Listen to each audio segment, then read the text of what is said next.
In Las Vegas, under the blinding lights of a packed arena, a martial arts legend sat composed and untouchable until a careless dismissal lit a fire. What began as a night of celebration turned deadly serious when Steven Seagal mocked Chuck Norris as just a movie cowboy, and the words went viral before the main event. Chuck Norris wasn't your typical karate champion. For decades, he had been a 6-time world karate title holder, a founder of the Chun-Kuk-Do system, and a respected figure whose discipline and humility defined an era. Known for his precision, restraint, and legendary roundhouse kicks, he carried a reputation built on substance rather than show. When Seagal escalated the spectacle with a direct challenge, abandoning demonstrations for a freestyle clash, he had no idea he was stepping into the calm storm of a man who had nothing left to prove. Norris responded with quiet control, turning Seagal's need for dominance into a display of composure that triggered the collapse of Seagal's carefully crafted image. What began as a Hollywood-style jab transformed into a test of legacy. The Las Vegas arena would never be the same after arrogance collided with authenticity, and only one legend walked away with his reputation intact. Before we jump back in, tell us where you're tuning in from. And if this story touches you, make sure you're subscribed, because tomorrow I've saved something extra special for you. The Las Vegas arena pulsed with raw energy. Every seat filled. Every voice blending into a deafening roar that echoed off the walls. Floodlights beamed down onto the polished exhibition mat at center stage. Cameras flashed like lightning as fans shouted from every corner. Some waved banners. Others leaned forward on the edge of their seats, eyes locked on the fighters. The night's energy felt alive, almost electric, charged with the promise of something big. This wasn't just another martial arts exhibition. This was a celebration of legends, icons whose names had defined combat sports for decades. The kind of rare gathering that drew everyone from hardcore fight fans to curious celebrities, all crammed together in the sweltering arena heat. In the middle of this chaos sat Steven Seagal, calm and composed, ringside in the VIP section. Dressed in a tailored black silk jacket with a mandarin collar, his signature look, he did not move. No entourage needed. No attention-seeking necessary. Yet eyes naturally shifted toward him. He sat effortlessly detached, one hand resting loosely on his knee, the other adjusting the dark glasses that never seemed to leave his face. No grin, no acknowledgement of the crowd's whispers. Just focus. A sleek ponytail hung down his back, silver-streaked, but meticulously maintained. His expression remained impassive, almost meditative, as he observed the proceedings with the clinical detachment of someone who considered himself above the spectacle rather than part of it.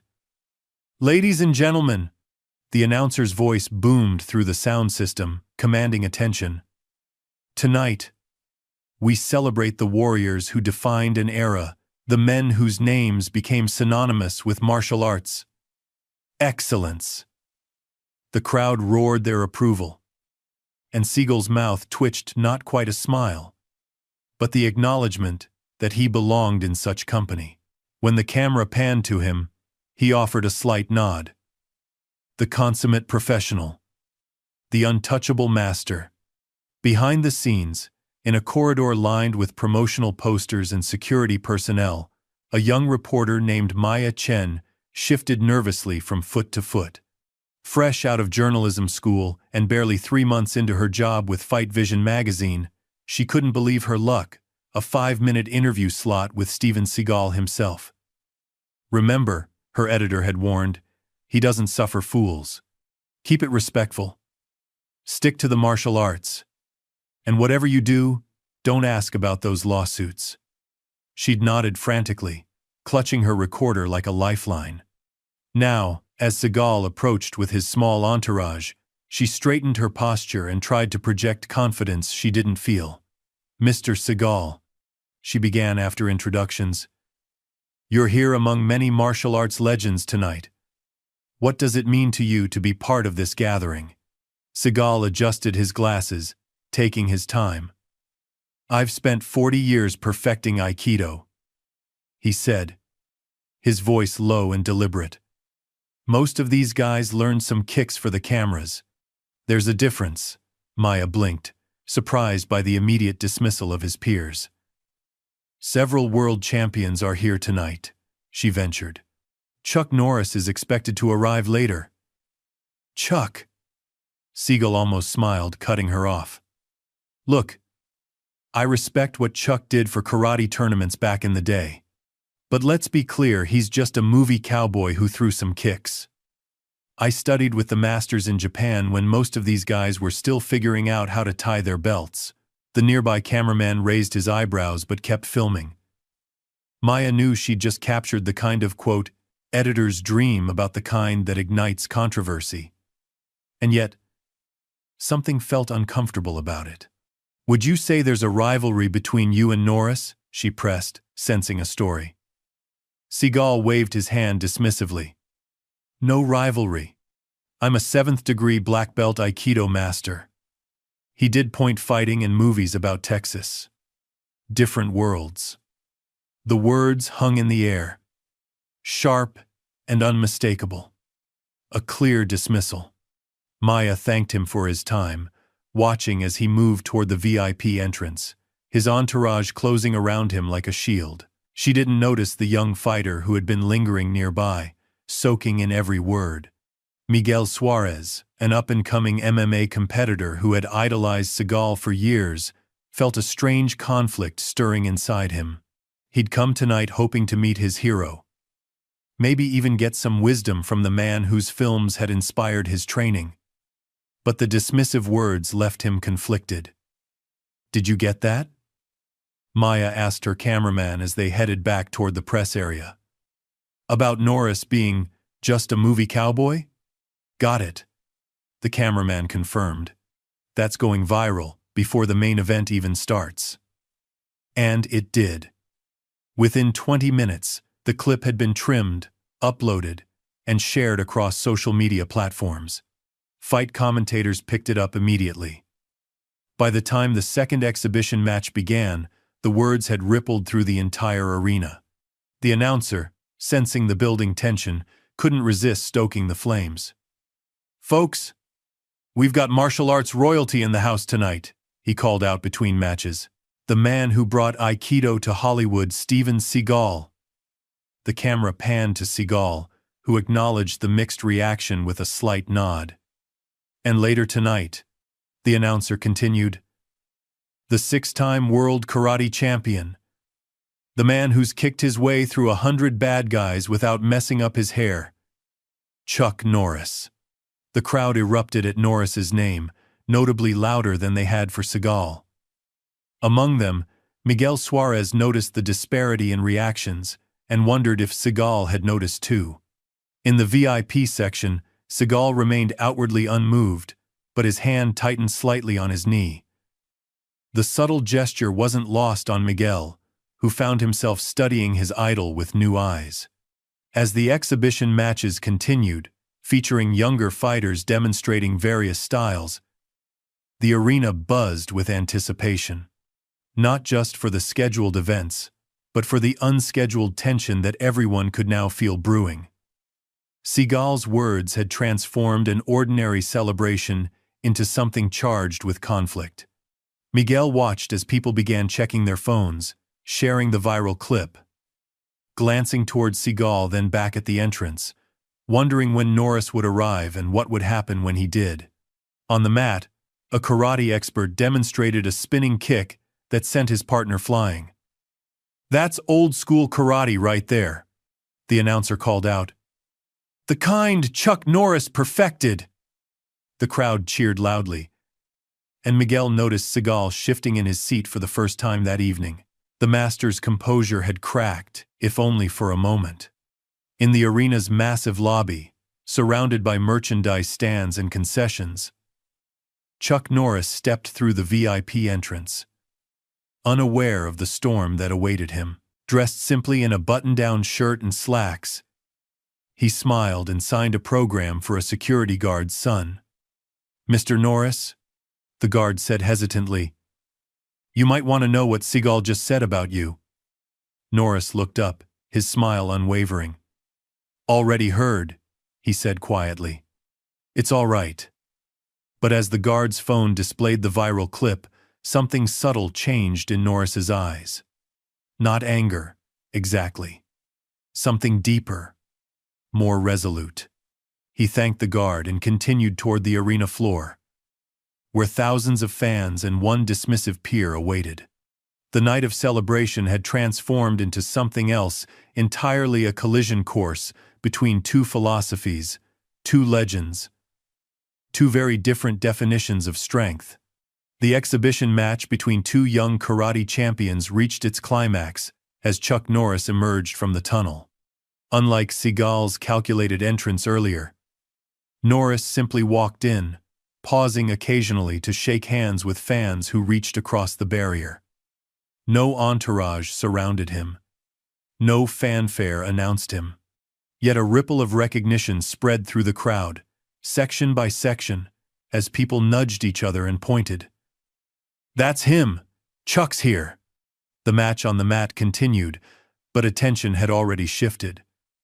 Camera phones lifted in unison, tracking Norris's progress around the arena's edge. He moved with the easy confidence of a man who had nothing to prove, relaxed in faded jeans and a simple navy button-down. His reddish beard neatly trimmed, his eyes taking in the scene with warm interest rather than cold assessment. In the front row, Steven Seagal remained perfectly still, eyes hidden behind dark glasses, but his posture had subtly stiffened. He made no move to acknowledge Norris's arrival, though the space between them crackled with unspoken tension. The announcer, veteran showman that he was, sensed the shifting energy immediately. As the exhibition match concluded, he seized his moment. "Ladies and gentlemen, let's hear it for our talented young fighters." His voice boomed across the arena. "And speaking of legends, I see Chuck Norris has joined us."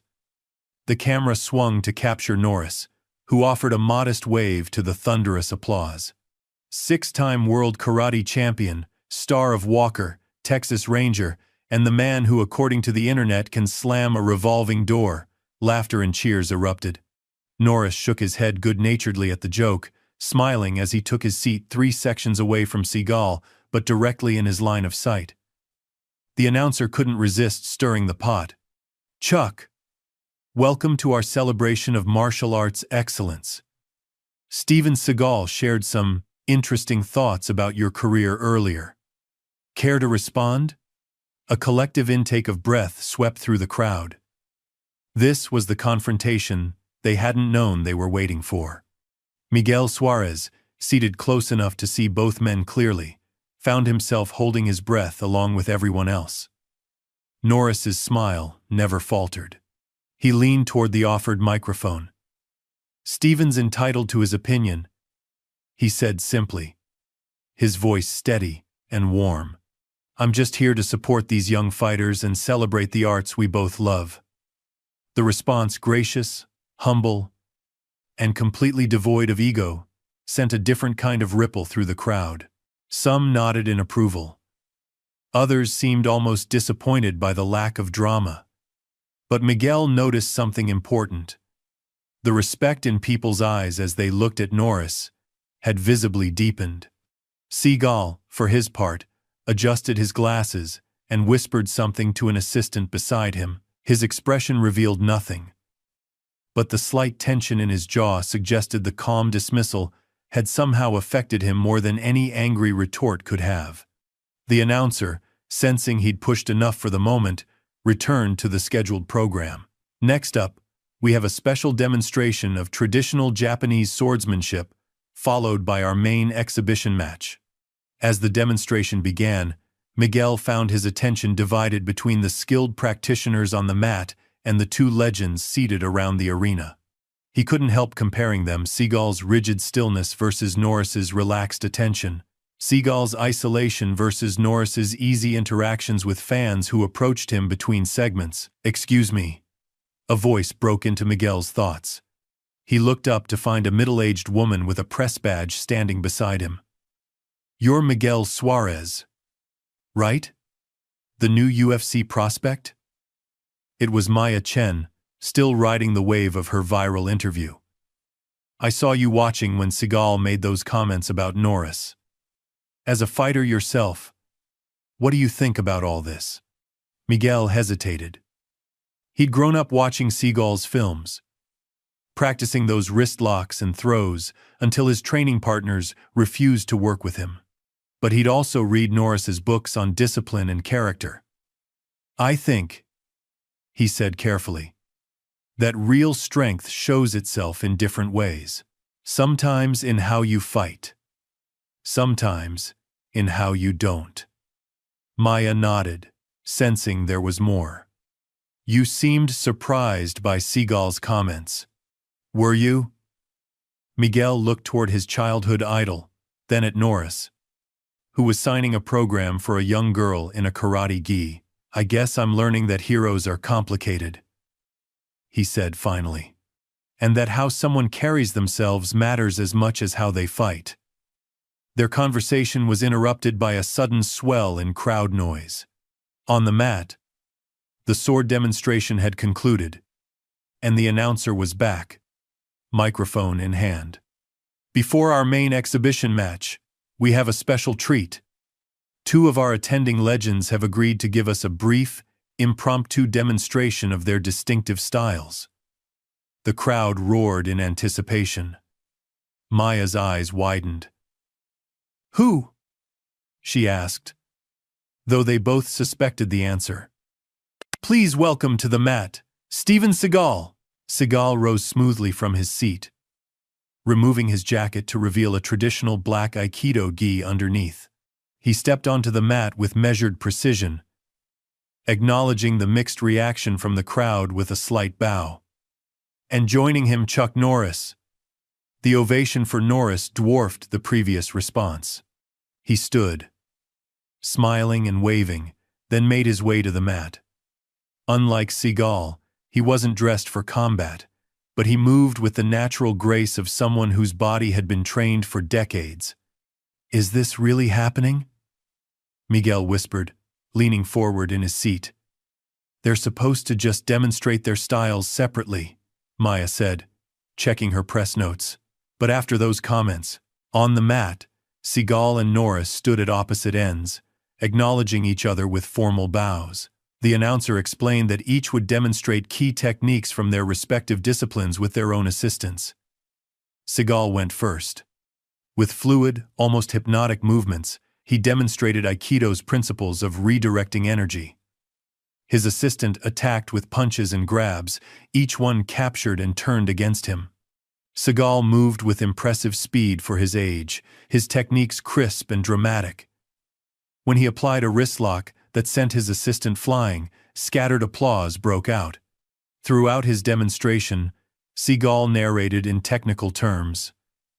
"Aikido uses the attacker's momentum against them," he explained. "It's about harmony and control, not brute force. The subtle redirection of energy." His exhibition was polished, theatrical, and undeniably impressive. When he finished with a complex throw that landed his assistant flat on the mat, he turned toward the crowd with the slightest suggestion of a bow. Then it was Norris's turn. He removed his button-down shirt to reveal a simple black t-shirt, smiling as he stepped to the center. Where Seagal had been formal and distant, Norris was approachable, even inviting a young fighter from the audience to join him. "Karate isn't just about technique," he began, his voice warm and conversational. "It's about discipline, respect, and perseverance." He demonstrated several combinations, his movements explosive and precise. Then he shifted to showcase the more traditional aspects of the art, the kata forms that emphasized control and focus. What struck Miguel wasn't just the technical skill, both men clearly possessed that in abundance, but the fundamental difference in approach. Seagal performed for the audience. Norris connected with them, Seagal demonstrated mastery over others. Norris showed mastery of himself, as Norris concluded his demonstration with a lightning-fast roundhouse kick that stopped precisely an inch from his assistant's head.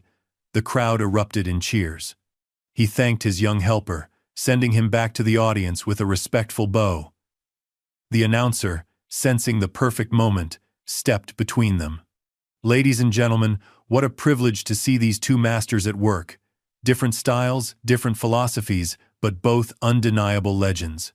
He turned to Norris first. Chuck, after seeing Steven's Aikido up close, any thoughts? Norris smiled genuinely.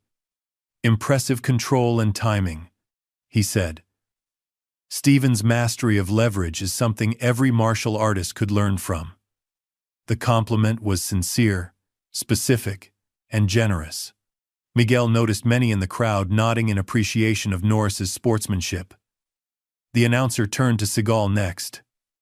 And Steven, your thoughts on Chuck's karate demonstration? A moment of silence stretched as Seagal adjusted his gi. The arena seemed to hold its breath.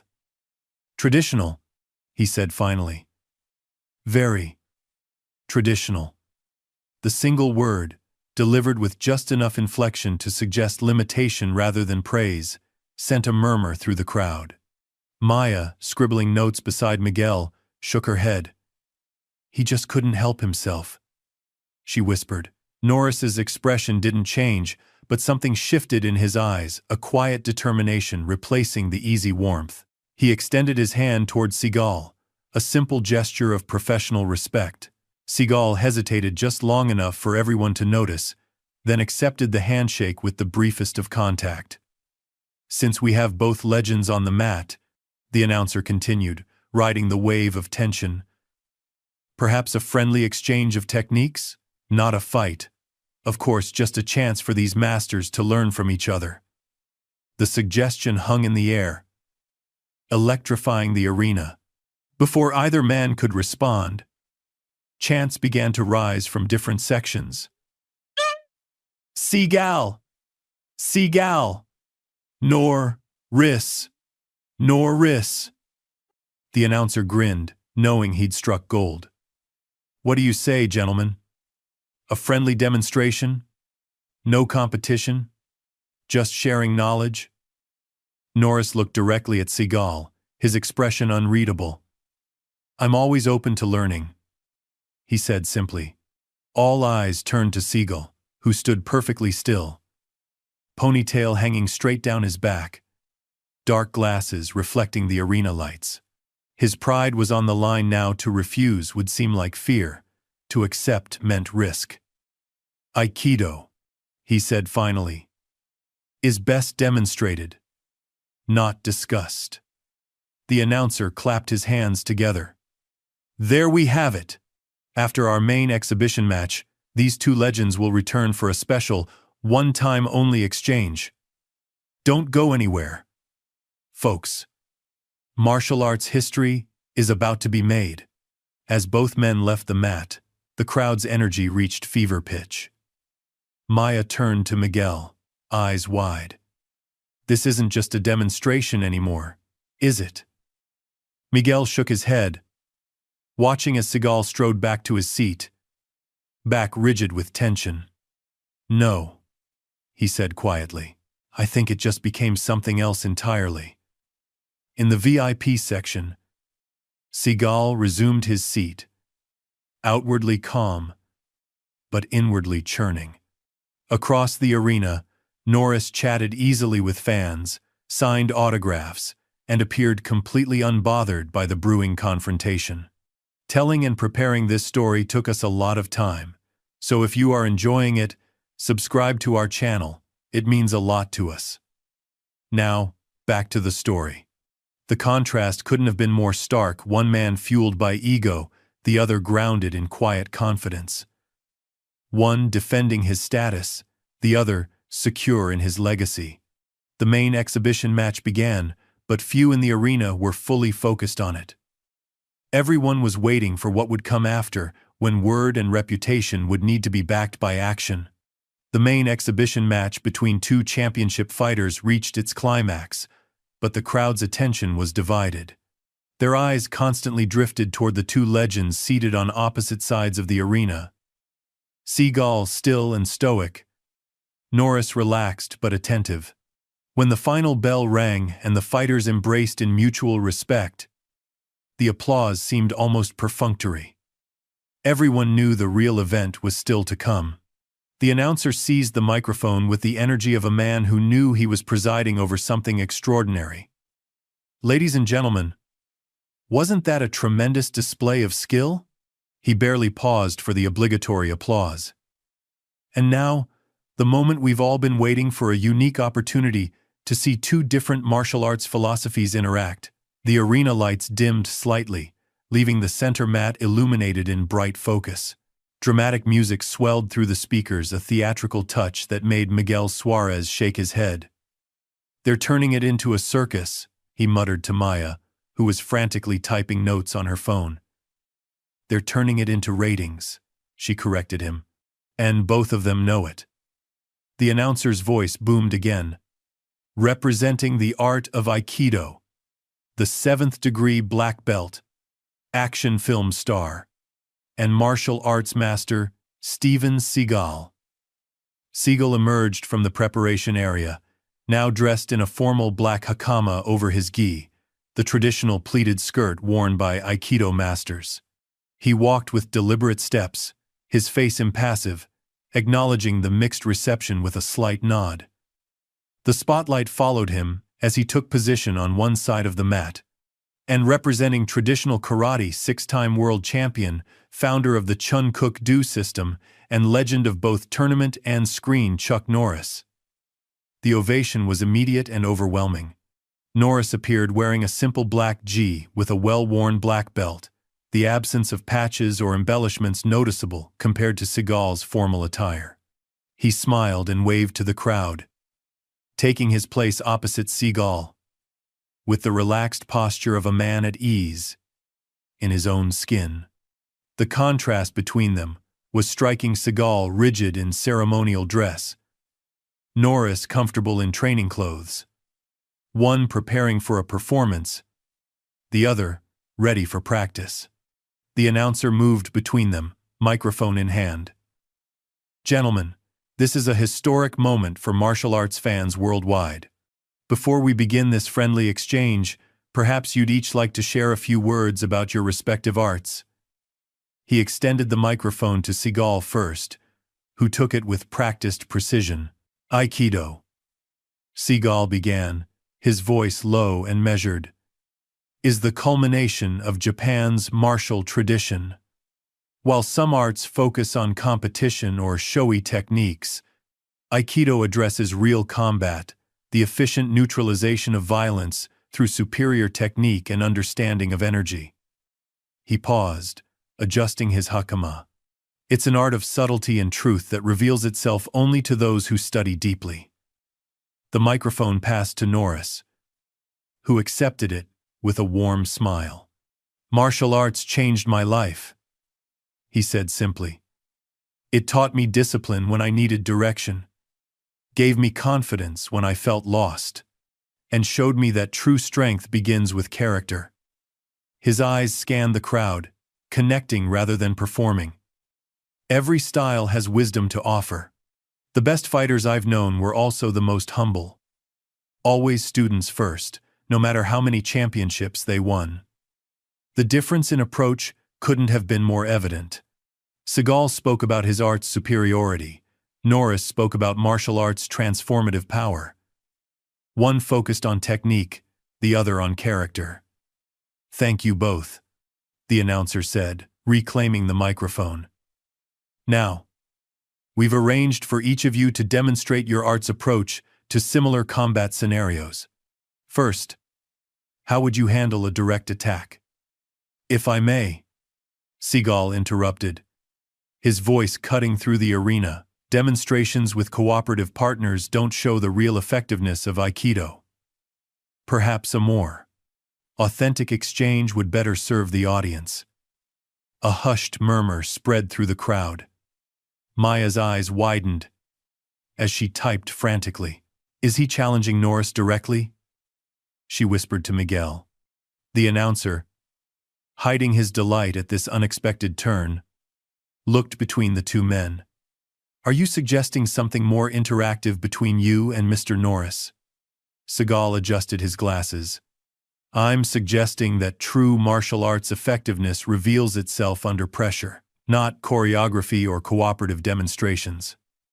All eyes turned to Norris, whose expression remained calm but thoughtful. He took a moment before responding, each second increasing the tension. I've always believed, he said finally, that martial arts is about controlling yourself before trying to control others. He looked directly at Seagal. But I also believe in meeting challenges with respect and honesty. The crowd erupted. The announcer, barely containing his excitement, stepped forward. Are we witnessing a challenge and acceptance? To be clear, what exactly are you both proposing? Seagal's posture straightened further. A freestyle exchange. No predetermined moves. No choreography. Just two martial artists responding naturally. He paused. Unless that's outside someone's comfort zone. The subtle taunt hung in the air. In the third row, Miguel leaned forward, watching his childhood hero with increasingly conflicted emotions. Norris simply nodded. I accept the invitation to exchange techniques freely. With two conditions. He held up one finger. Safety remains the priority. A second finger joined the first. We maintain the respect that martial arts demands. Agreed, Seagal said immediately, though something in his tone suggested he was interpreting those conditions loosely. The announcer, sensing he'd struck gold, turned to the audience. Ladies and gentlemen, we are about to witness something unprecedented. A freestyle exchange between two legends with very different approaches to martial arts. As arena staff quickly adjusted the mats and brought out proper safety equipment, Maya turned to Miguel. You're a professional fighter. What do you think is about to happen? Miguel watched as Seagal refused the offered headgear while Norris calmly accepted his. I think, he said slowly, we're about to see the difference between someone who fights for validation and someone who has nothing to prove. On the mat, the two men faced each other. Seagal stood in a traditional Aikido stance, hands open and extended. Norris assumed a more compact karate position, balanced and centered. The referee hastily summoned from the earlier matches reviewed basic safety rules that both men acknowledged with nods. Remember, the announcer told the breathless crowd, this is an exhibition exchange, not a competition match. These two masters are demonstrating their arts, not competing for victory. But the tension in Seagal's posture and the quiet resolve in Norris's eyes told a different story. This had moved beyond demonstration. This was about validation, respect, and two fundamentally different understandings of what martial arts represented. The referee stepped back. Begin when ready, he said, his voice almost lost in the arena's hushed anticipation. For several long seconds, neither man moved. They circled slowly, evaluating, measuring distance. Seagal maintained his extended posture, hands ready to capture and redirect. Norris moved with compact efficiency, his experience evident in his perfect balance. Seagal spoke first, his voice just loud enough to carry. In Aikido, we typically allow the aggressor to commit first. Norris nodded.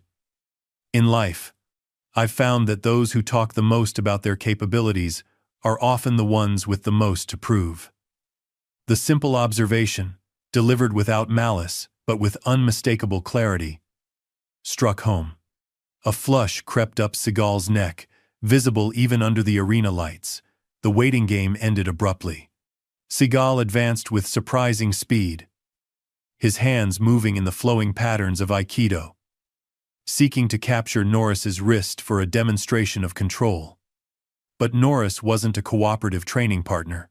He evaded with subtle shifts of position, neither attacking nor allowing himself to be captured.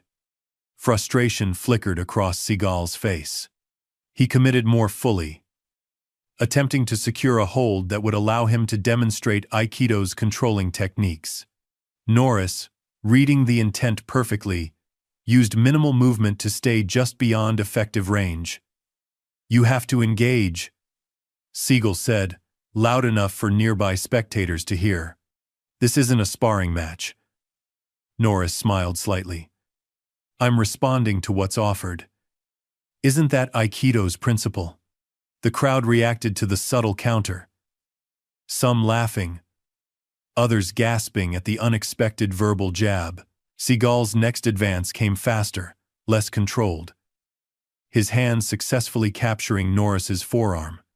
A flicker of satisfaction crossed his face as he began to apply an Aikido technique, a wrist lock that should have sent Norris off balance. But Norris had spent decades dealing with grabs and holds.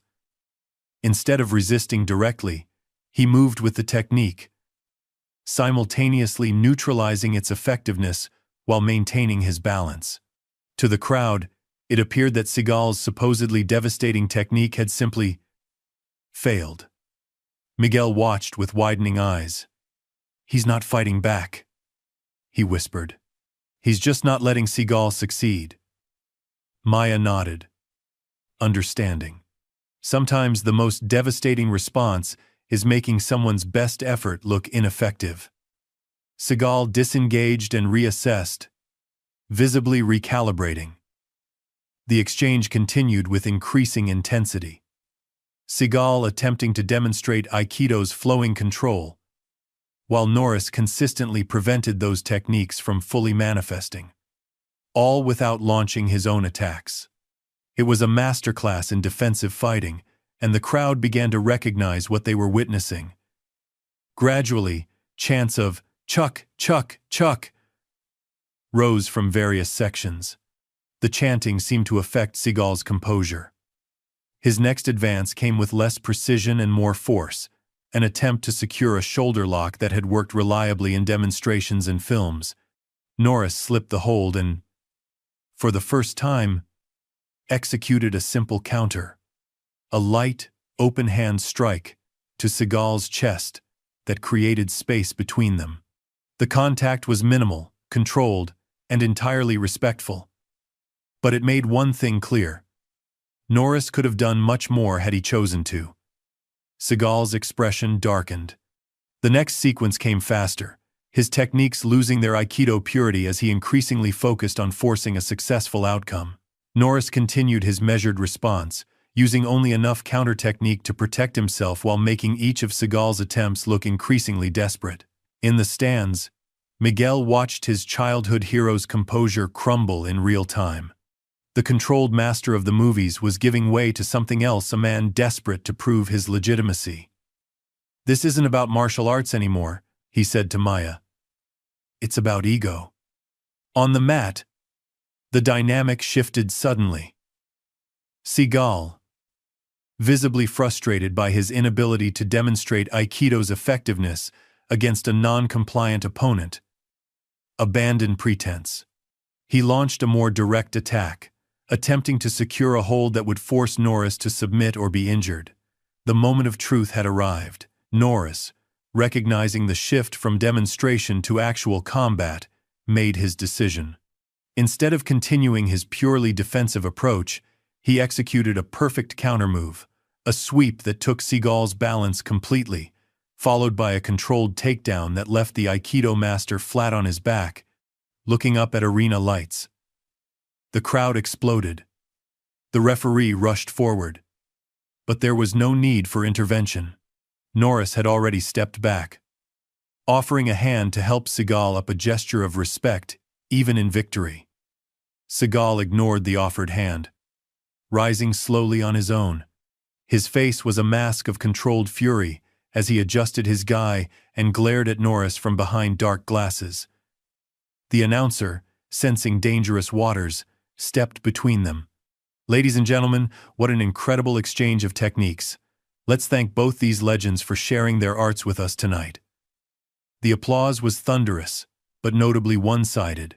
Chants of "Chuck, Chuck, Chuck" dominated the arena. Norris acknowledged the response with a humble wave, then turned again toward Seagal, extending his hand a second time.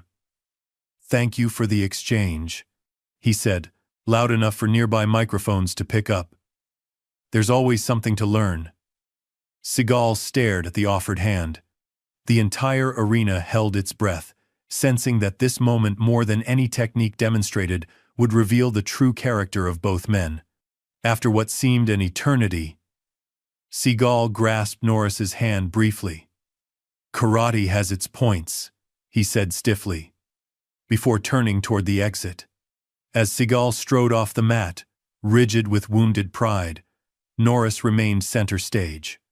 The contrast couldn't have been more complete, one man diminished by his need for validation, the other elevated by his humility in success. The challenge had been issued and met, but the true test of character was only beginning. The exhibition area buzzed with frantic energy as staff cleared the mats. Cameras tracked Seagal's rigid retreat toward the preparation rooms, his ponytail swinging with each deliberate step. His face remained impassive behind dark glasses, but the tension in his shoulders told a different story. Behind him, thunderous applause continued for Norris, who stayed on the mat, humbly accepting the crowd's adoration with gracious waves. The stark contrast between their exits only amplified what everyone had just witnessed, not just a physical exchange, but a collision of philosophies, pride versus humility, image versus substance. In the third row, Miguel sat stunned, watching his childhood hero disappear down the tunnel. "I can't believe it," he murmured. "All those movies. All those demonstrations." Maya was already on her phone, updating her story. "Didn't you say earlier that real strength shows itself in different ways? Sometimes in how you fight, sometimes in how you don't?" She glanced up. "Looks like we just saw both." The announcer's voice boomed through the arena, attempting to transition smoothly back to the scheduled program. "What an incredible demonstration from two legends. Let's hear it once more for Chuck Norris." More applause erupted, but an undercurrent of anticipation remained. Everyone sensed the story wasn't over. Seagal's retreat felt temporary rather than final, a tactical withdrawal, not a concession. Miguel rose from his seat. "I need to see this through," he told Maya. "Do you have access to the backstage area?" She hesitated, then flashed her press badge. "I do, but..." "Then let's go. This isn't just about techniques anymore. There's something important happening here." They navigated through the crowded concourse, Maya's press credentials, allowing them past the first security checkpoint. The backstage area was a maze of preparation rooms, equipment storage, and staff corridors. They rounded a corner just in time to hear raised voices from an open doorway. "Completely unprofessional." Seagal's voice, stripped of its usual measured calm, echoed against concrete walls. "That wasn't an exhibition. That was a deliberate attempt to embarrass me." Miguel and Maya exchanged glances, slowing their approach. Through the half-open door, they could see Seagal pacing the small preparation room, Hakama swishing with each sharp turn. His assistant stood nervously in the corner, holding a bottle of water that Seagal had apparently ignored. "Sir," the assistant ventured, "perhaps we should focus on the positive aspects of the demonstration." "What positive aspects?" Seagal snapped, removing his glasses to reveal eyes flashing with anger. "That wasn't Aikido out there. He wouldn't engage properly. You can't demonstrate Aikido against someone who refuses to attack correctly." Miguel inched closer to the doorway, drawn by the raw emotion from a man he'd always seen portrayed as unflappable. Maya tugged at his sleeve, whispering, "We shouldn't be listening to this." But before they could retreat, A calm voice spoke from behind them. Sometimes the most telling attacks aren't physical. They turned to find Chuck Norris standing in the corridor, still in his black G. A towel draped around his neck. His expression was thoughtful rather than triumphant. "Mr. Norris," Maya began, professional instincts kicking in despite her surprise. "Would you comment on what just happened out there?" Norris considered the question. "Two different approaches to martial arts met tonight," he said. Simply. Nothing more complicated than that. From inside the room, Seagal's voice cut through again. "I want a rematch. Right now. No exhibition rules, no playing to the crowd. Just real Aikido against whatever he thinks he's doing." Miguel's eyes widened. Maya fumbled for her recorder. Norris sighed quietly, then stepped past them and pushed the door fully open. "Stephen," he said, his voice neither challenging nor apologetic. "I think we've given the crowd enough excitement for one night." The room fell silent. Seagal turned slowly, dark glasses back in place, face composed into a mask of control that couldn't quite hide the tension beneath. "You deliberately made me look foolish out there," Seagal said, each word precisely measured. "No," Norris replied. "I simply didn't make you look good. There's a difference." The distinction hung in the air between them, sharp and undeniable. Miguel found himself holding his breath, watching these two icons face each other in the fluorescent glare of the preparation room. No cameras, no announcer, no performative courtesy. "For 40 years, Seagal continued, "I've demonstrated the effectiveness of Aikido. I've trained law enforcement. I've studied with the masters. What happened out there wasn't a fair representation." Norris listened without interruption, respectful even in disagreement. When Seagal finished, he nodded once. "Martial arts isn't about demonstrations, Stephen. It's about truth, and the truth is, techniques that work with cooperative partners don't always translate to real confrontations." "Are you saying Aikido doesn't work?" Seagal's voice had dropped dangerously low. "I'm saying any art is only as effective as the person applying it," Norris replied evenly. "And effectiveness isn't about looking impressive, it's about results." Seagal took a step forward, his height advantage apparent as he loomed over Norris. "Then let's get results. Right now. No audience, no showmanship." A heavy silence filled the room. Miguel glanced at Norris, expecting to see anger or defensiveness. Instead, he saw something unexpected: compassion, mixed with resolution. "Stephen," Norris said quietly, "what are you trying to prove? And to whom?" The simple question seemed to catch Seagal off guard. His jaw tightened visibly. "This isn't about proving anything," he insisted. "It's about setting the record straight." "Is it?" Norris asked. "Because from where I stand, it looks like a man who's spent his life being filmed making others look bad, suddenly facing the reality of being on the receiving end." The assessment was delivered without malice, but struck with precision. Seagal's composure wavered, anger flashing across his face before he mastered it. "You don't understand Aikido," he said dismissively. "Maybe not," Norris conceded, "but I understand pride. I've battled it my whole life." He gestured toward the arena beyond the walls. Out there, people saw two approaches to martial arts. But in here, we're facing something more fundamental: how we handle being challenged. Maya's recorder captured every word, but Miguel was no longer thinking about the story. He was watching a pivotal moment in his own journey as a fighter, seeing firsthand how legends responded when the carefully constructed narratives of their lives were disrupted. Seagal adjusted his hakama, buying time. "The audience doesn't understand what they saw," he said finally. They understand more than you think, Norris replied. They saw authenticity versus performance. And they chose authenticity.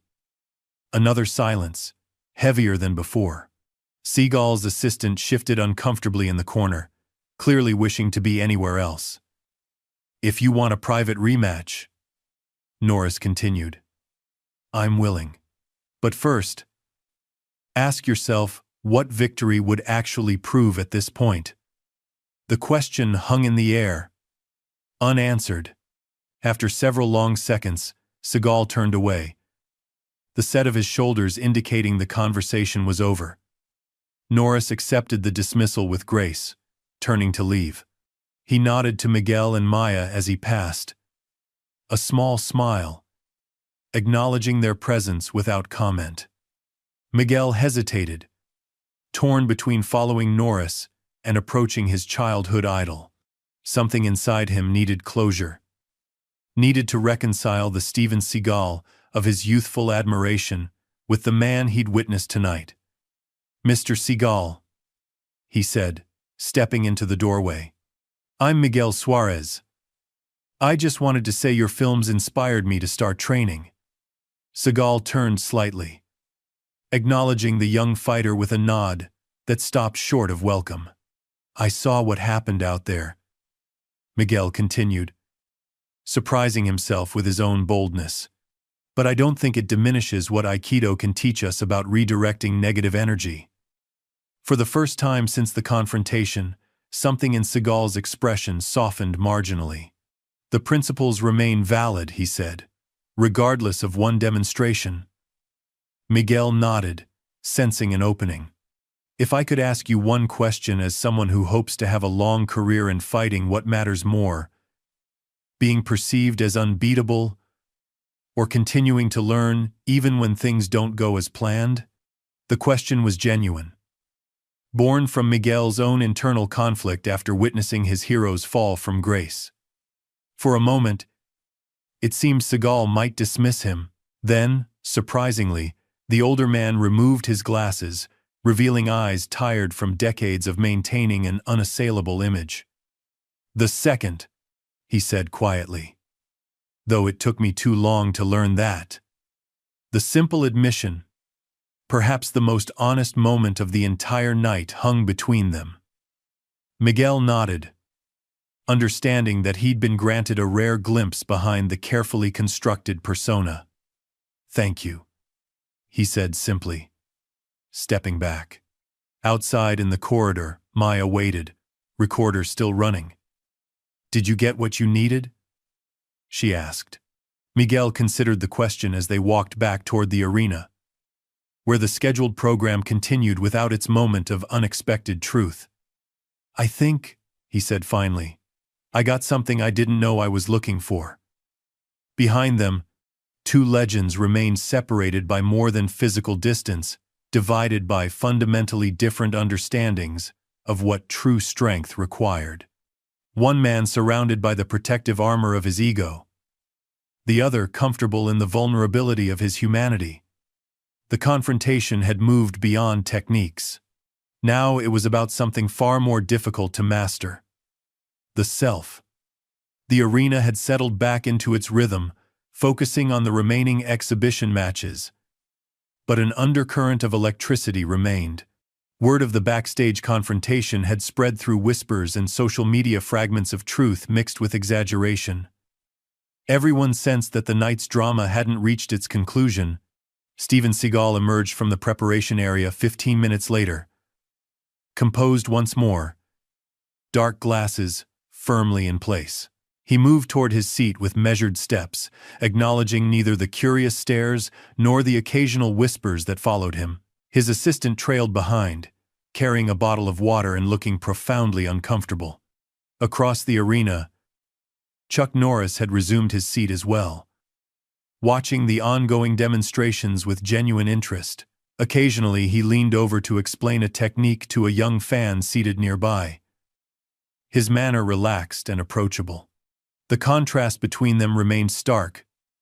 One man isolated within his carefully constructed image, the other connected to those around him through authentic engagement. Miguel and Maya had returned to their seats, both processing what they'd witnessed backstage. Maya was already drafting her article on her phone, fingers flying across the screen. Miguel sat quietly, his attention divided between the current exhibition and the two legends seated on opposite sides of the arena. "You're going to publish everything?" he asked Maya, glancing at her screen. She hesitated. "It's news. It's what happened. Even the part at the end, when he admitted he was wrong?" Maya's fingers paused. "That was different. Less sensational, but maybe more important." She looked up at Miguel. "What do you think I should do?" Before he could answer, the announcer's voice boomed through the speakers. "Ladies and gentlemen, as we approach the conclusion of tonight's celebration, we have an unexpected addition to our program." The crowd's attention snapped to the center mat, where a small group of event organizers had gathered. Steven Seagal has requested a final demonstration, a more structured opportunity to showcase the principles of Aikido with proper attacks and responses. Maya's eyes widened. "He's not giving up," she whispered. Miguel watched as Seagal rose from his seat, removing his jacket once more. "No," he agreed. "He's not." The announcer continued, barely containing his excitement at this unexpected development. "And to assist in this demonstration, we've arranged for several professional martial artists to serve as the attackers, allowing Mr. Seagal to properly demonstrate his art's techniques." Seagal moved toward the mat with purposeful strides, his posture once again projecting absolute confidence. He took position at the center, adjusting his hakama with precision. Around him, 4 athletic men in white gis bowed respectfully. "This is more like it," Miguel heard someone behind him say. "Now we'll see what Aikido can really do." The demonstration began with formal introductions. Seagal explained the principles of Aikido to the crowd, his voice steady and authoritative. The assistants nodded along, clearly briefed on their roles. One by one, they launched attacks, lunging punches, grabs, strikes, and Seagal responded with the flowing, circular techniques of Aikido. Each attacker flew through the air or dropped to the mat exactly as intended. Each technique looked devastating and effective. The crowd responded with appreciative applause, seemingly won over by the display of martial skill. Miguel watched with mixed emotions. The techniques were impressive, the execution flawless. Yet something felt hollow about the performance after what he'd witnessed earlier. "They're attacking exactly how he wants them to," he said quietly, "making him look good." Maya nodded, still typing. "That's the point. He's rewriting the narrative from earlier." As the demonstration continued, Seagal grew more elaborate, incorporating multiple attackers and increasingly dramatic techniques. The crowd's enthusiasm built with each successful throw and joint lock. His confidence visibly swelled with their approval, his movements becoming more expansive. "And now," Seagal announced, taking the microphone, "I'll demonstrate a technique against an attack with full resistance, not choreographed, but with my uke genuinely trying to prevent the technique from working." This drew particular interest from the crowd. One of the assistants stepped forward, a muscular man with the build of a professional fighter.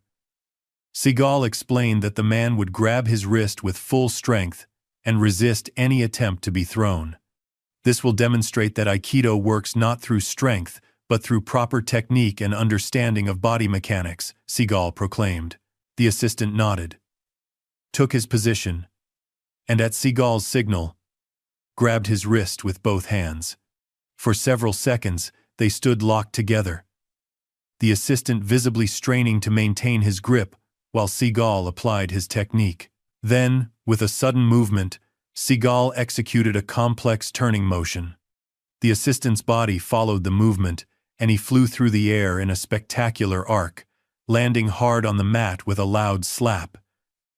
The crowd erupted in applause.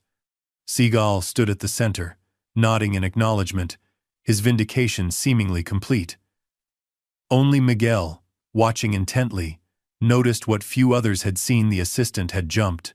The throw hadn't forced him to fall. He'd cooperated with the technique to make it look effective. It was the same illusion that had populated Seagal's films for decades. "Did you see that?" he whispered to Maya. She looked up from her phone. "See what?"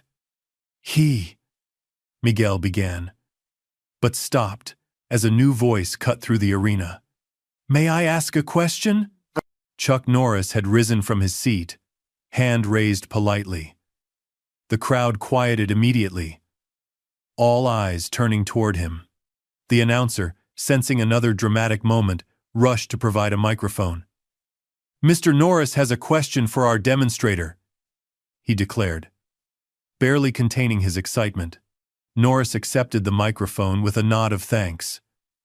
"That was an impressive demonstration," he began, his tone genuinely respectful. "I've always appreciated Aikido's elegance.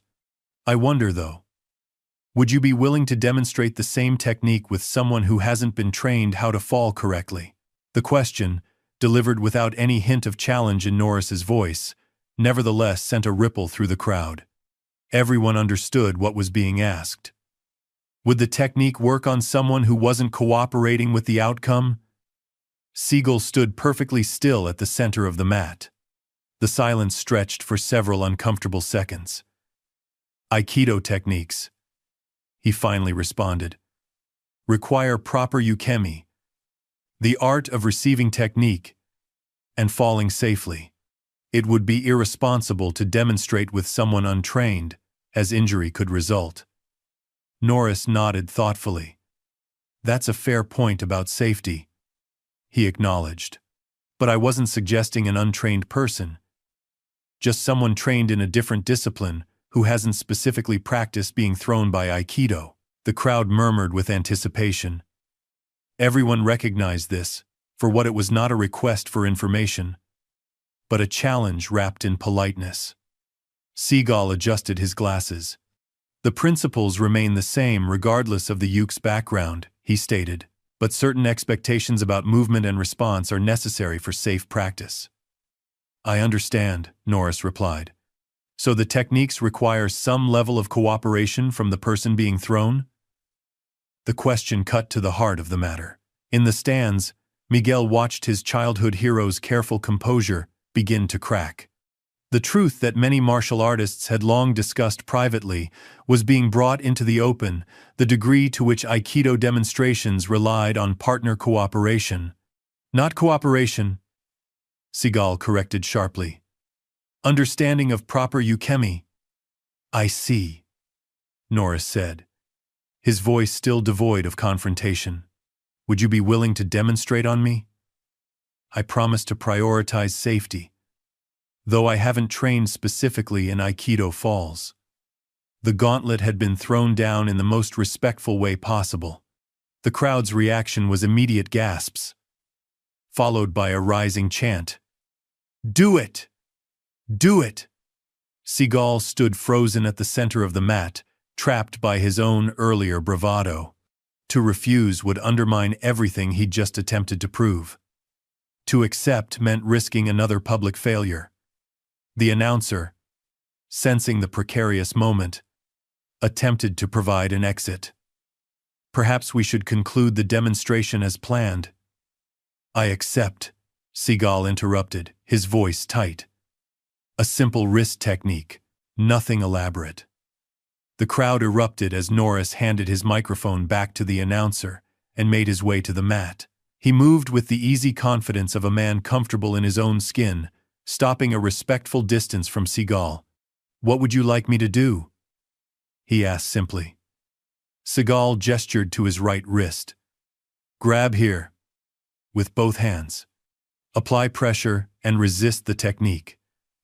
Norris nodded, took position, and grasped Seagal's wrist firmly with both hands. His stance was solid, balanced, ready. The arena fell silent. In that moment, Miguel realized he was witnessing something beyond a simple demonstration. This was the collision of image with reality, of claimed mastery with genuine testing. Seagal began to apply the technique, the same turning motion that had sent his assistant flying moments earlier. His movements were precise, technically correct according to Aikido principles. But Norris did not fly through the air. He did not fall dramatically. Instead, he adjusted his balance slightly, maintained his grip, and remained standing. Seagal's expression tightened. He applied more pressure, attempting to force the technique. Norris winced slightly, but continued to stand firm. The seconds stretched painfully as Seagal tried variations of the movement, each failing to produce the dramatic result demonstrated earlier. After what seemed an eternity, Norris released his grip and stepped back. "Thank you for the demonstration," he said quietly, loud enough only for Seagal and those nearest to hear. "There's value in all martial arts traditions." The simple statement, offering dignity in a moment of exposed vulnerability, somehow made the situation more poignant rather than less. Seagal stood rigidly at the center of the mat, the silence of the crowd, more damning than any jeers could have been. The announcer rushed forward, attempting to salvage the moment. "Ladies and gentlemen, a wonderful exchange between two legends.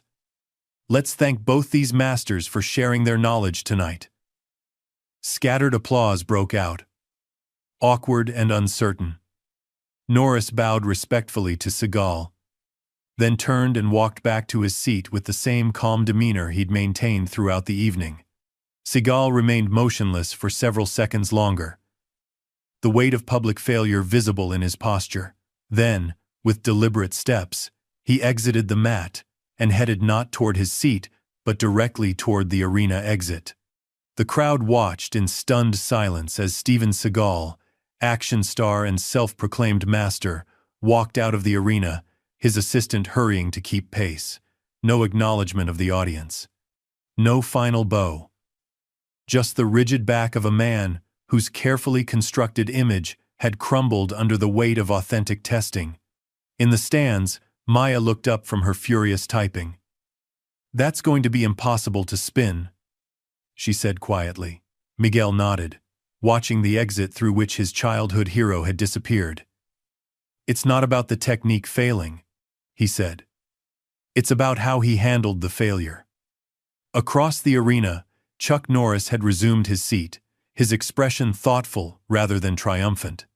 When a young fan approached for an autograph, he smiled warmly and took time to ask the boy about his own training. The contrast couldn't have been more complete. One man had built a career on appearing undefeatable and had crumbled when that illusion was challenged.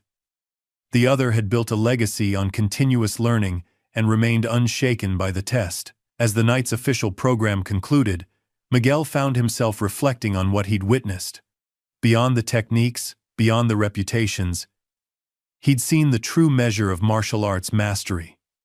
Not in how one dominates others, but in how one handles oneself when things don't go as planned. The fall of arrogance wasn't just about a technique that failed. It was about the fragility of an identity built on appearance rather than substance. Dawn broke over Las Vegas, painting the strip in hues of gold and amber. While most of the city still slept, recovering from the previous night's excesses, Miguel Suarez jogged steadily along the path, winding through a small park near his hotel. His mind replayed the events of the exhibition, each moment crystallizing into lessons he hadn't expected to learn. His phone vibrated in his pocket. Maya had sent him a link to her article, published just an hour ago. The headline read, "Legends Collide: When Hollywood Martial Arts Met Reality." Miguel slowed to a walk, scanning the piece. Maya had captured everything: Seagal's initial dismissal of Norris, the unexpected confrontation on the mat, the backstage exchange, and the final, devastating demonstration. Yet she'd done something unexpected in her conclusion. Perhaps the most revealing moment came, not when techniques failed, but in the quiet admission backstage, away from cameras and crowds. When asked what matters more, maintaining an image of perfection or continuing to learn through failure, Seagal answered with rare candor, "The second, though it took me too long to learn that." In this one honest moment, the martial artist revealed more strength than any choreographed demonstration could showcase. Miguel smiled, appreciating Maya's choice to include the human moment alongside the public spectacle. She'd captured not just what had happened, but why it mattered. His phone buzzed again, this time with news alerts. The exhibition's dramatic conclusion had gone viral overnight. Video clips of the final confrontation had millions of views already.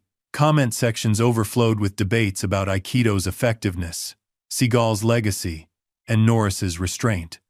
One particular clip had gained the most traction, not of the technical failure, but of what happened immediately after. As Seagal stood frozen in humiliation, Norris had bowed respectfully and quietly said, "There's value in all martial arts traditions." That moment of grace amid public failure had resonated deeply with viewers around the world.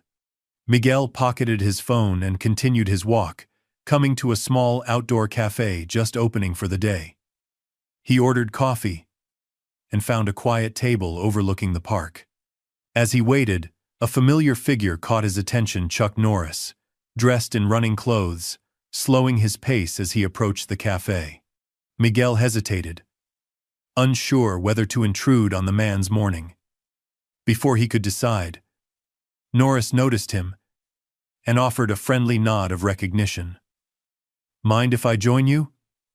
Norris asked, stopping at Miguel's table. "Please," Miguel replied, gesturing to the empty chair. Norris ordered coffee and settled across from the young fighter. For a moment, they sat in comfortable silence, watching the park come alive with early morning joggers and dog walkers.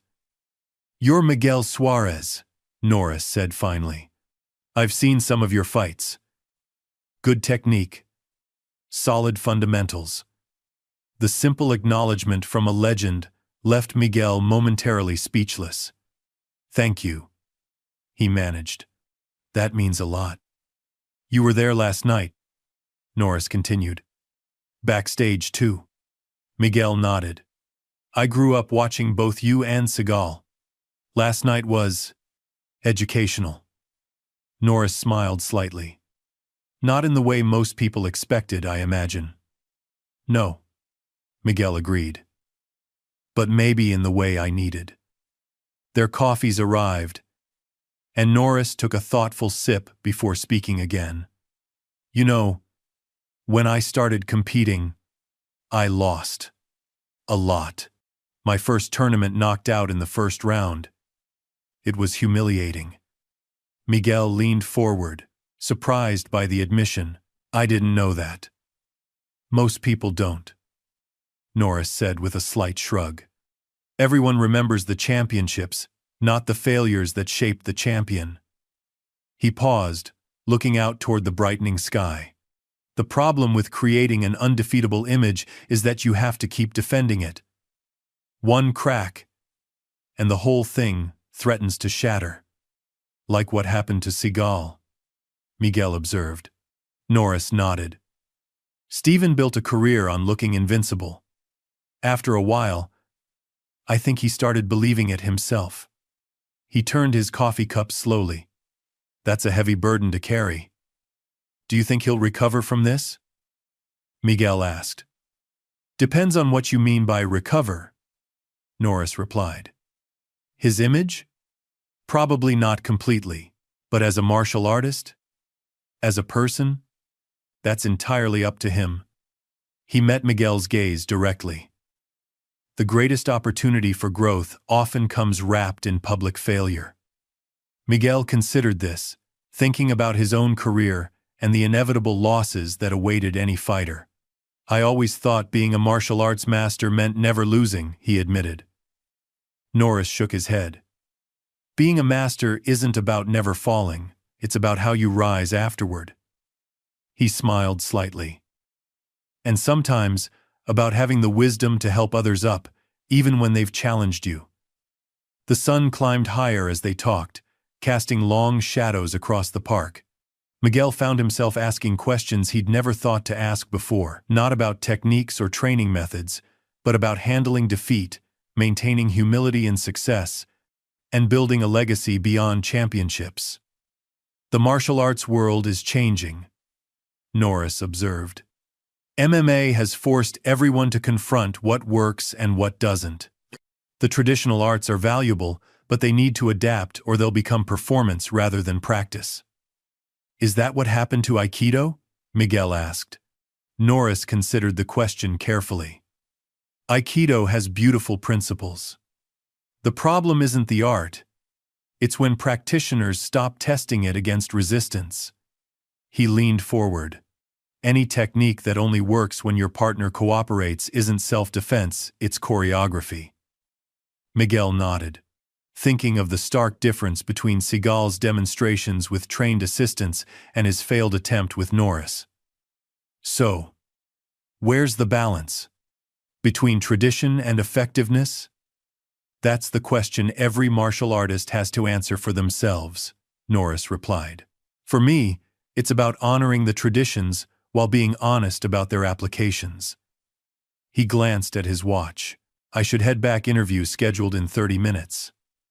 As he rose to leave, Miguel felt compelled to ask one more question. Last night, when you bowed to Seagal after his technique failed, that wasn't just for show, was it? Norris's expression grew serious. Respect isn't conditional on victory, Miguel. It's about acknowledging the journey, even when someone takes a wrong turn. He extended his hand. Your generation of fighters has an opportunity to bring both effectiveness and honor back into balance. Don't waste it. Miguel shook his hand firmly. I won't. Thank you. As Norris turned to leave, Miguel called after him. Did you know? When Norris looked back questioningly, he clarified. Did you know the technique wouldn't work on you? Norris considered the question carefully. I knew Aikido works differently than it's often demonstrated, he said finally. But last night wasn't about techniques. It was about truth. With a final nod, he jogged away, leaving Miguel with much to consider. Across town, in the luxury suite of the Bellagio, Steven Seagal sat alone, staring at the muted television playing footage from the previous night. His assistant had been dismissed. His phone, buzzing constantly with calls from his publicist and manager, lay ignored on the coffee table. The images flickered silently: his exit from the arena, the online commentary, the slow-motion replay of the failed technique. Beneath each clip ran brutal headlines. Seagal's skills exposed. Aikido master fails real test. Norris humbles Seagal in Vegas showdown. He reached for the remote, intending to turn it off, but instead found himself rewinding to a specific moment. Norris bowing respectfully even in victory. Offering dignity when he could have claimed triumph. That gesture had haunted him through a sleepless night. It wasn't Norris's technical skill that had defeated him, but his character, the quiet strength that didn't need to announce itself. A knock at the door interrupted his thoughts. He ignored it, but the knocking persisted, followed by a voice. Mr. Seagal? It's Miguel Suarez. I was hoping to speak with you before I leave. Seagal remained silent, weighing his options. After a long moment, he rose and crossed to the door, opening it just enough to see the young fighter standing in the hallway. What do you want? Seagal asked, his voice deliberately neutral. 5 minutes. Miguel replied. Not as a fan or a reporter. As a student. Something in the young man's tone, respectful, but not deferential, resonated.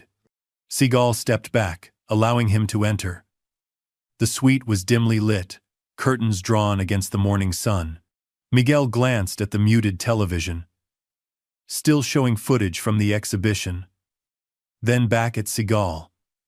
noticing the dark circles under his eyes and the slight slump in his usually perfect posture. "I've been watching myself for hours," Seagal said, gesturing toward the screen. "Not the most flattering replay." "No," Miguel agreed simply.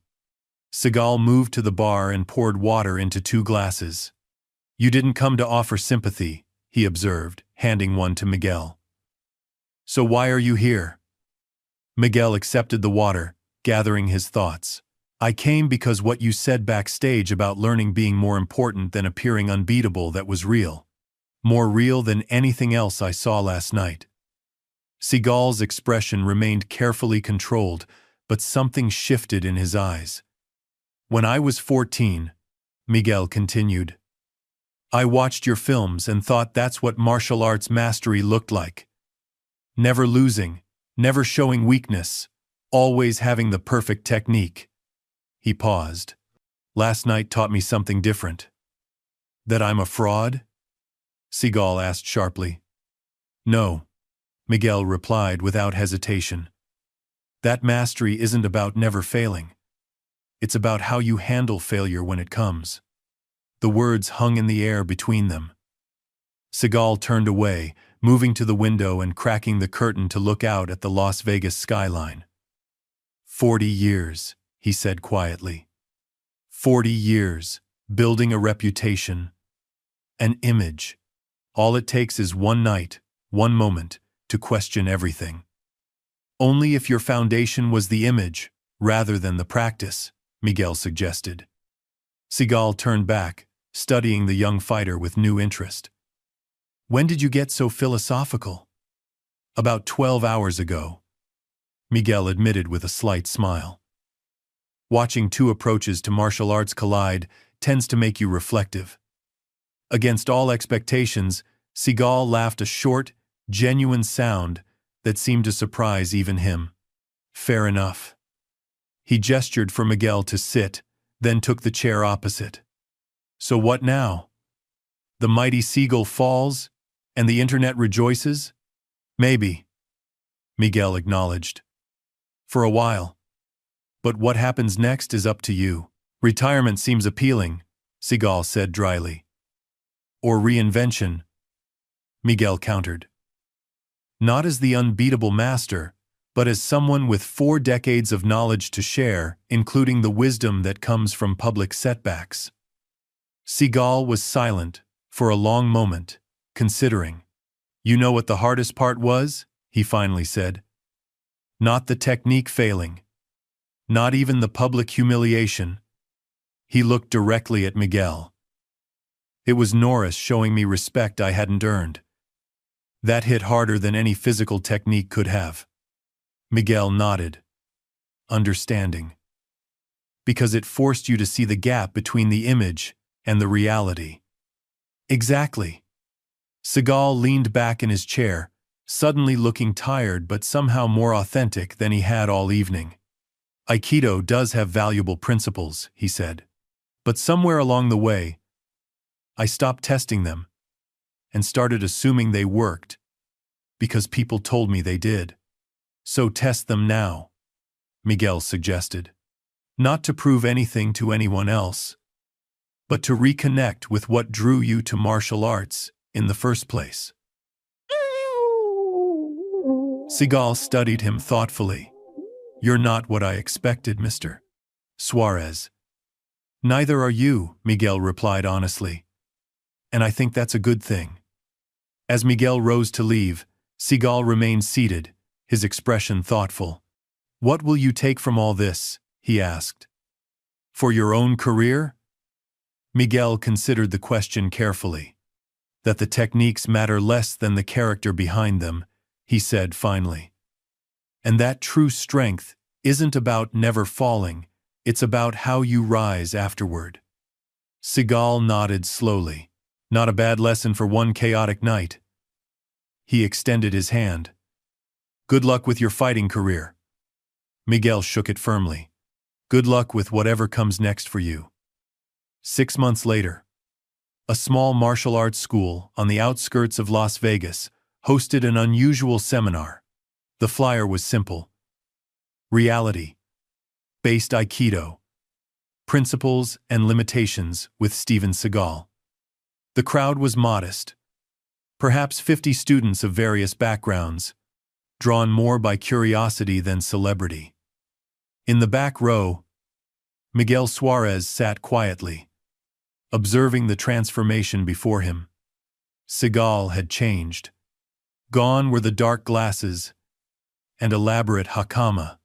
He wore a simple black gi, and his silver-streaked hair was cut shorter than his trademark ponytail. Most striking was his demeanor. The theatrical stoicism had given way to something more authentic, more engaged. Aikido, he began, addressing the group, has beautiful principles of harmony and flow. But over the years, its practical application has sometimes been exaggerated. A murmur ran through the crowd at this admission. Today, we're going to explore what works, what doesn't, and most importantly, why. For the next 3 hours, Seagal demonstrated techniques with both cooperative partners and resistant ones. When a movement failed against resistance, he didn't make excuses. He acknowledged the limitation and discussed modifications. When students asked difficult questions about effectiveness, he answered with unexpected candor. This wrist lock, he explained at one point, works wonderfully when someone grabs you with a committed grip and doesn't know how to counter. Against a trained fighter, much less reliable. That doesn't make it worthless, just situational. After the seminar, as students filed out, Miguel approached the mat. Seagal looked up, recognition dawning in his eyes. "Mr. Macon?" "Suarez," he said, extending his hand. "I wondered if you might show up." Miguel shook it firmly. "Wouldn't have missed it." They moved to a quiet corner of the dojo. "So?" Seagal asked, toweling sweat from his brow. "What's your professional assessment?" "Honest," Miguel replied. "Maybe the most honest martial arts seminar I've ever attended." Seagal nodded, accepting the compliment. "It's been an interesting 6 months. My agent quit. 2 movie deals fell through. Half my students left." He shrugged. "But the ones who stayed, they're there for the right reasons now. And so am I." "No regrets about that night?" Miguel asked. "About the exhibition?" "Some." Seagal's answer was candid. "About what came after?" "None." He gestured toward the empty dojo. "This is smaller than arena spotlights. It doesn't sell movie tickets. But it's real." As they walked toward the exit, Seagal mentioned casually, "Norris called me, about 3 months ago." Miguel raised his eyebrows in surprise. "What did he say?" "He invited me to guest teach at his ranch, said his students would benefit from understanding Aikido's principles of balance and energy redirection." Seagal shook his head in wonder. After everything that happened, he still found value in what I could offer. Outside, the setting sun painted the Las Vegas mountains in shades of red and gold. Seagal paused at his car, keys in hand. "The irony," he said, "is that I spent decades trying to prove I was superior. All it got me was isolation." Norris spent his career sharing what he knew, acknowledging his limitations, and building connections. He looked at Miguel directly. "Guess which approach created a lasting legacy?" Miguel nodded, understanding the profound shift in perspective. "Are you going to accept his invitation?" "Already did," Seagal replied. "Teaching there next month." He opened his car door, then paused. "You know what Norris told me on the phone?" He said, "The martial arts world needs all its traditions, Stephen. Even the ones that need updating." Seagal shook his head in amazement. The man I dismissed as just a movie cowboy turned out to be one of the wisest martial artists I've ever encountered. As Miguel watched Seagal drive away, He reflected on the extraordinary transformation sparked by that single night of public failure. The legend who had built his identity on invincibility had found something more valuable in vulnerability: authenticity. His phone buzzed with a new message from Maya. Working on a follow-up story. Redemption. Seagal's journey from image to substance. Want to comment? AD-ARN. End. AT. Miguel smiled and typed his response. Some fights aren't won with techniques. The most important battles are fought within ourselves. And sometimes, losing publicly is the only way to win privately. He pocketed his phone and headed toward his car, thinking about his upcoming fight next month. Win or lose. He knew now that the outcome wouldn't define him. What mattered was how he carried himself through both victory and defeat. In the end, the most powerful technique wasn't a throw or a strike, but the ability to face oneself honestly, something no choreographed demonstration could ever capture, and no dark glasses could ever hide. Up next, we have 2 more incredible stories that are waiting for you. Just click the image you want to watch, and it will take you there. If you enjoyed this video, make sure to subscribe. It would mean a lot.